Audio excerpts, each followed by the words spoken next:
তো বন্ধুরা, বাংলাদেশের কি কি এখানে ইংল্যান্ডে পাওয়া যায় সেটা আমি আপনাদেরকে আমার ভিডিওতে দেখানোর চেষ্টা করি।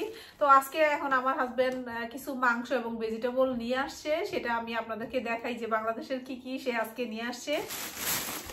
আর এগুলি কিন্তু বন্ধুরা বাংলাদেশ থেকে আসে, এই ভেজিটেবলগুলি মানে সরাসরি বাংলাদেশ থেকে বিমানে করে এখানে আসে কার্গোতে, এই জন্য এখানে দামটা একটু বেশি পড়ে। এটা হচ্ছে ঝিঙ্গা, বাংলাদেশের ঝিঙ্গা। আমি অবশ্য দামকেও আমি বলতে পারবো না, দামটা কেন হাজবেন্ড বাজার করছে আমি আসলে দামটা বলতে পারবো না আপনাদেরকে। অনেকেই আসলে দাম জানতে চান, তো বাংলাদেশের ঝিঙ্গা আনছে, যেহেতু এগুলি বাংলাদেশ থেকে বিমানে আসে, এগুলি অনেক বেশি এক্সপেন্সিভ হয়, মানে অনেক অনেক বেশি এক্সপেন্সিভ হয় বাংলাদেশের তুলনায়। কিন্তু কিছু করার নাই, যেহেতু আমরা বাংলাদেশি, তো আমাদের বাংলাদেশের খাবারটাই আমাদের খাইতে ভালো লাগে। তো এই যে দেখেন একটা কাঁচা পেঁপে আছে। তো আমি দামটা বলতে পারতেছি না, তবে একটা ধারণা দেই, এই একটা পেঁপের দাম সম্ভবত বাংলাদেশি টাকায় 1000 টাকার মতো হবে, মানে এর আগে পিছে কম বেশি হবে, কিন্তু সম্ভবত এই পেঁপেটার দাম বাংলাদেশি টাকায় 1000 টাকা হবে।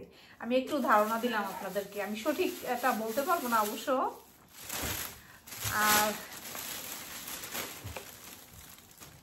আর এখানে আছে, আচ্ছা, আর এখানে আছে জলপাই, সে কিছু জলপাইও নিয়ে আসছে। এই যে দেখেন বন্ধুরা,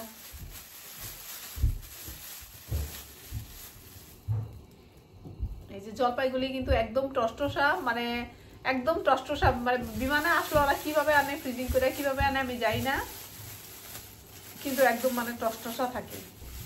আর আমি যেটা জানি যে সপ্তাহে 2 বার আর কি বাংলাদেশ থেকে ইংল্যান্ডে আর কি এই ভেজিটেবলগুলি আসে। আর মাংস আছে, সে আমাকে এসে বলছে যে মিক্স করে রান্না করবে। আর এই যে দেখেন মাংস, গরুর মাংস আছে এখানে। আর এখানে আসে ফ্যাপসা আমরা বলি, আপনারা কি বলেন আমি জানি না, এটা হলো ফ্যাপসা। এটা কিন্তু কলিজা না, ফ্যাপসা যেটা নাকি একটু ফিস ফিস করে খাইতে, মানে আমার কাছে এটা খাইতে অনেক মজা লাগে। এটা কলিজাটা আমার খাইতে মজা লাগে না, এটা মাংসের সাথে এটা মিক্স করবে। আর এটা হইলো গরুর গলা, এটাও মাংসের সাথে মিক্স করে আর কি রান্না করব। তো এই তো বন্ধুরা, দেখাইলাম বাংলাদেশের কি কি ইংল্যান্ডে পাওয়া যায়। এভাবে আমি দেখাতে থাকবো আপনাদেরকে, আপনারা আমার সাথে থাকবেন আশা করি। আর পরবর্তী ভিডিও নিয়ে আবার আপনাদের সামনে হাজির হব। ভালো থাকবেন।